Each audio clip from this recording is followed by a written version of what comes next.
Hello students, welcome to Fugue Education.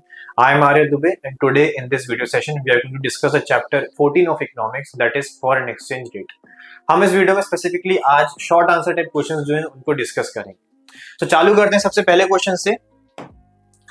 सबसे पहला question, what is foreign exchange? Foreign exchange क्या होता है? Foreign exchange refer to the currency of countries other than the domestic currency of a given country. ठीक है, काफी simple meaning है। Foreign exchange हम फॉरेन करेंसी को कहते हैं। ठीक है, अगर जैसे कि अगर आप जैसे इंडिया के एक रेसिडेंट हैं, इंडिया में रहते हैं और इंडिया में ही जो भी अपना इकोनॉमिक इंटरेस्ट आपका लाई करता है तो आप रुपीस इस्तेमाल करते होंगे। अदर देन रुपीस कोई भी और करेंसी अगर आपको दिखती है या कोई भी करेंसी हम डील करते हैं तो वो आपके लिए फॉरेन एक्सचेंज कहलाता है। As for example US dollar, euros, pounds etcetera. तो यहाँ पे वैसे वही बोला गया, foreign exchange refer to the currency of countries other than domestic currency. जैसे हमारी डोमेस्टिक करेंसी क्या है, वो है इंडियन रुपी। इंडियन रुपी के अलावा जो भी अदर करेंसीज है वो हमारे लिए क्या हो जाएगी, हमारे लिए वो फॉरेन एक्सचेंज हो जाएगा। नेक्स्ट क्वेश्चन पे आते हैं, what is foreign exchange rate? Foreign exchange rate क्या होता है? The currency of one country is converted into currency of another country and the rate at which one currency is exchanged for another is called foreign exchange rate or foreign rate of exchange। यानी कि वो currency जब एक country currency को दूसरी country currency में convert किया जाए, converted into the currency of another country, और जिस रेट पे आप उसको कन्वर्ट कर रहे हैं उसी रेट को हम क्या बोलते हैं, फॉरेन एक्सचेंज रेट या फिर foreign rate of exchange. In simple word, it is the price paid in domestic currency for buying a unit in the foreign currency. यानी कि अगर हम देखा है तो क्या है, जो भी आप प्राइस पे कर रहे हैं अपनी डोमेस्टिक करेंसी को पे करने के लिए, अपनी डोमेस्टिक करेंसी को कन्वर्ट करने के लिए किसी दूसरी फॉरेन करेंसी में, उसी प्राइस को हम फॉरेन एक्सचेंज रेट जो है वो कहते हैं। For example, if 60 rupees are to be paid to get $1 and then the exchange rate in that cases, यानी कि अगर आपको 60 रुपीज पे करना पड़ रहा है $1 के लिए, तो तब एक्सचेंज रेट क्या कहलाएगा? आप यहाँ पे देख सकते हैं कि एक्सचेंज रेट आपका हो जाएगा $1 विल बी इक्वल टू $60, है ना। और ये आपका एक एग्जांपल हो जाएगा किसका, फॉरेन एक्सचेंज रेट का। आगे बढ़ते हैं नेक्स्ट क्वेश्चन पे, how many types of foreign exchange rates are there? यानी कि कितने तरह के फॉरेन एक्सचेंज रेट्स होते हैं। तो ये आपके मेजरली 3 तरह के फॉरेन एक्सचेंज रेट होते हैं। एक होता है आपका फिक्स्ड एक्सचेंज रेट, दूसरा होता है आपका फ्लेक्सिबल एक्सचेंज रेट और तीसरा होता है आपका manage floating exchange rate. Fixed exchange rate system में क्या होता है, यहाँ पे जो फॉरेन एक्सचेंज रेट है वो गवर्नमेंट सेट करती है या फिर उस कंट्री का सेंट्रल बैंक जो होता है वो सेट करते हैं। यहाँ पे रेट जो है फिक्स्ड किए जाते हैं, यानी कि यहाँ पे जो स्टेबिलिटी है वो ला जाती है इस मार्केट में। यानी कि हो सकता है कि किसी भी कंट्री गवर्नमेंट अपनी करेंसी की वैल्यू एक सर्टेन पॉइंट पे सेट कर दे, यानी कि बोल देंगे जैसे इंडियन रुपीस है तो इंडियन रुपीस की वैल्यू में हम अगर डॉलर के अगेंस्ट सेट करना चाहें तो बोल सकते हैं कि $1 जो है वो 80 रुपीस का रहेगा। यहाँ पे कोई भी फ्लक्चुएशंस नहीं होते हैं इस मेथड के अंदर, और गवर्नमेंट जो है यूजुअली स्टेबिलिटी लाने के लिए इस एक्सचेंज रेट को फॉलो करती है। नेक्स्ट आपका जो मेथड आता है वो आता है फ्लेक्सिबल एक्सचेंज रेट सिस्टम, जहाँ पे एक्सचेंज रेट जो है उसमें वो मार्केट डिसाइड करते हैं, यानी मार्केट की फोर्सेस यानी कि डिमांड और सप्लाई जो है वो यहाँ पे डिसाइड करते हैं और डिमांड और सप्लाई को फ्रीली वर्क किया जाने देता है ना। तो आप यहाँ पे देखें कि यहाँ पे कोई भी गवर्नमेंट इंटरवेंशन नहीं होता है, कोई भी फॉरेन अथॉरिटी या फिर कोई भी सेंट्रल बैंक का इंटरवेंशन नहीं होता रेट में। रेट यहाँ पे जो रेट्स हैं यहाँ पे वो फ्रीली मूव करते हैं, फ्रीली फ्लक्चुएट करते हैं, जो भी मार्केट की डिमांड और सप्लाई डिटरमाइन करती है। इसलिए फ्लेक्सिबल एक्सचेंज रेट सिस्टम जो है उसको हम फ्लोटिंग एक्सचेंज रेट सिस्टम भी बोलते हैं। इस रेट सिस्टम में हम देख सकते हैं कि स्टेबिलिटी जो है उतनी नहीं रहती जितनी फिक्स्ड एक्सचेंज रेट सिस्टम में रहती है, और काफी ज्यादा फ्लक्चुएशंस देखने को मिलते हैं। और वहीं पे थर्ड हमारा जो आता है manage floating exchange rate system, जहां पे जो ये सिस्टम है जहाँ पे एक हाइब्रिड सिस्टम है जो कि मिक्स है आपका फिक्स्ड और फ्लेक्सिबल का। यानी कि यहाँ पे रेट को थोड़ा फिक्स भी किया जाता है स्टेबिलिटी लाने के लिए, लेकिन उतना फिक्स भी नहीं किया जाता है, और यहाँ पे फ्लक्चुएशंस को भी अलाउ करते हैं। यानी कि सेंट्रल बैंक और मार्केट फोर्सेस दोनों साथ में मिलकर एक एक्सचेंज रेट को डिटरमाइन करते हैं, है ना। Manage floating exchange rate system को हम डर्टी फ्लोटिंग भी कहते हैं।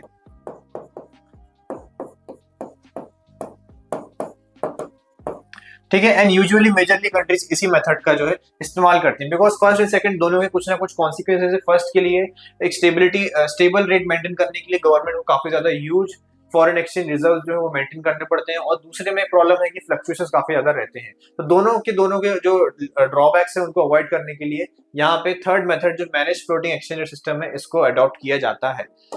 नेक्स्ट क्वेश्चन पे आते हैं, what is currency depreciation? Currency depreciation क्या होता है? It refer to decrease in the value of domestic currency in terms of one or more foreign currencies. ठीक है, क्या होता है करेंसी डेप्रिसिएशन? यानी कि किसी भी एक करेंसी की वैल्यू में डिक्रीज, एक किसी भी डोमेस्टिक करेंसी की वैल्यू में डिक्रीज। जैसे इस एग्जांपल में हम लेंगे यहाँ पे इंडियन रुपीस, अगर हम बोले करेंसी डेप्रिसिएशन हो रहा है इंडियन रुपीज डेप्रिशिएट हो रही है, तो हम मान के चलेंगे कि रुपीज जो है वो किसके अगेंस्ट डेप्रिशिएट हो रही है, डॉलर के, है ना। तो in the value of domestic currency in terms of one or more foreign currency it makes domestic currency less valuable. क्या होता है डोमेस्टिक करेंसी डेप्रिसिएशन में, जो डोमेस्टिक करेंसी है वो लेस वैल्यूएबल हो जाती है, and one is required to buy a unit of currency, यानी कि आपको फिर और लगेगा, more is required to buy a unit of currency. For example, if the price of $1 rises to 60 to 64, then it can be said that there is a depreciation of the Indian currency, है। तो आप देख सकते हैं यहाँ पे example दिए कि $1 खरीदने के लिए पहले आपको 60 रुपीज पे करने पड़ते थे, लेकिन किसी रीजन से इंडियन करेंसी जो है वो क्या हुई, डेप्रिशिएट हो गई, और उसकी वैल्यू अब कितनी हो गई, 64 रुपीज। यानी उसे $1 को परचेस करने के लिए पहले आपको 60 रुपीज पे करने पड़ रहे थे, लेकिन अब आपको 64 रुपीज पे करने पड़ रहे हैं।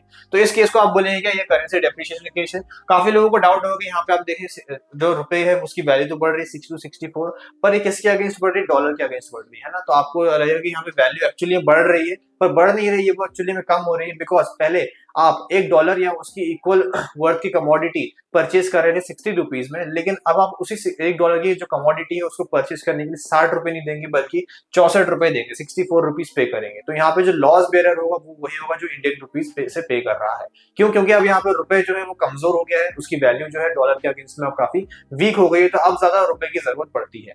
ओके, नेक्स्ट क्वेश्चन है जो ये सेम करेंसी डेप्रिसिएशन से रिलेटेड है। What are the effects of currency depreciation on exports? Exports पे करेंसी डेप्रिसिएशन का क्या इफेक्ट आएगा? तो सेम हम वो एग्जांपल लेके चलेंगे डॉलर और इंडियन रुपीस का।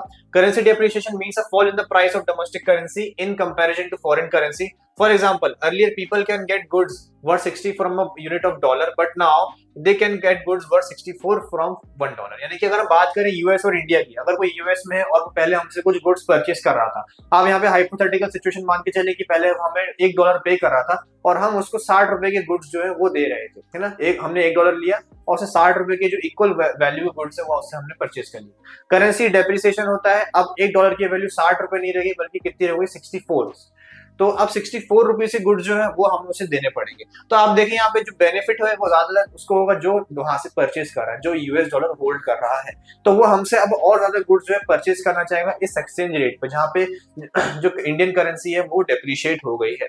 It means that more goods can be purchase from India in rupees with the same amount of dollar, है ना। तो वही इतने ही डॉलर से अब हम ज्यादा जो यूएस के जो लोग हैं वो ज्यादा गुड्स खरीद सकते हैं।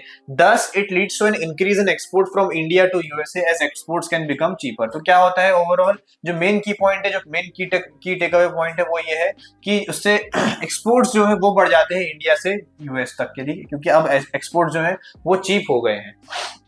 आगे बढ़ते हैं नेक्स्ट क्वेश्चन पे।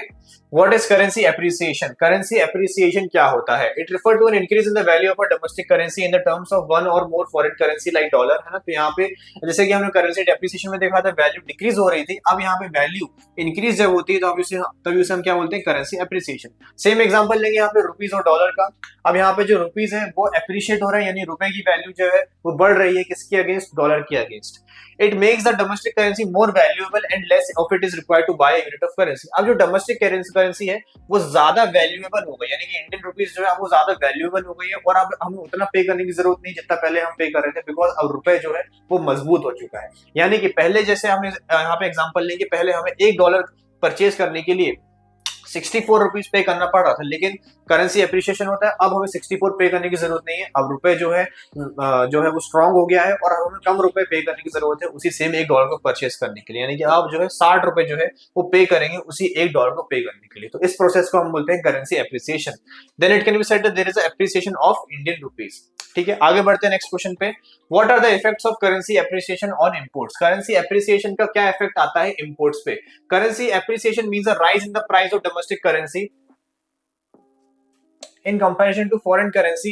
earlier for example an Indian resident need 64 to buy a unit of dollar। तो हम यहाँ पे एग्जांपल ऐसे लेते हैं कि पहले एक इंडियन रेसिडेंट को 64 रुपीज चाहिए होते थे $1 को खरीदने के लिए, एक यूनिट ऑफ डॉलर को खरीदने के लिए, पर करेंसी एप्रिसिएशन होता है, यानी कि अब उसको 64 रुपीज पे करने की जरूरत नहीं है, बल्कि अब वो सिर्फ और सिर्फ 60 रुपीज पे करेगा तो वो उस $1 की कमोडिटी को परचेज कर सकता है। आप देखें यहाँ पे अब उसे कम रुपए जो है वो पे करने पड़ रहे हैं क्योंकि करेंसी एप्रिसिएशन हो गया है, but now he need 60 to buy the same. It means that the more goods can be purchase from the USA with the same amount of rupees in the dollar, यानी कि अब जो है ज्यादा goods जो है वो परचेज किए जा सकते हैं यूएसए से, वो भी सेम अमाउंट ऑफ रुपीज में in dollars. Thus it leads to an increase in imports, यानी कि इससे होता क्या है, जो फाइनल यहाँ पे की टेक अवे पॉइंट है वो ये है कि जो इंक्रीज इन इंपोर्ट्स है वो देखने को मिलता है from USA to the India as American goods become cheaper. अब हमारे लिए जो है अमेरिकन गुड्स जो है वो चीप हो गए हैं इसलिए। नेक्स्ट क्वेश्चन पे आते हैं, what is foreign exchange market. Foreign exchange market क्या होता है? The foreign exchange market refer to the market for national currency of different countries in the world, यानी कि फॉरेन एक्सचेंज मार्केट एक ऐसा मार्केट है जहां पे नेशनल करेंसीज जो है वो बाय एंड सेल करी जाती है पूरे की पूरी दुनिया भर से। It is a centre of trade for different currencies, यानी कि वो सेंटर है किसका, ट्रेड का, सर्पस करेंसी के लिए, यानी कि एक ऐसा मार्केट जहां पे सिर्फ और सिर्फ फॉरेन एक्सचेंज जो है वो खरीदे और बेचे जा रहे हैं। In simple words it is a market in which buying and selling of foreign currency take place, यानी कि एक ऐसा मार्केट जहां पे बाइंग एंड सेलिंग हमेशा लगी रहती है फॉरेन करेंसी की। In this market buyers and seller constitute people who wish to buy or sell foreign exchange.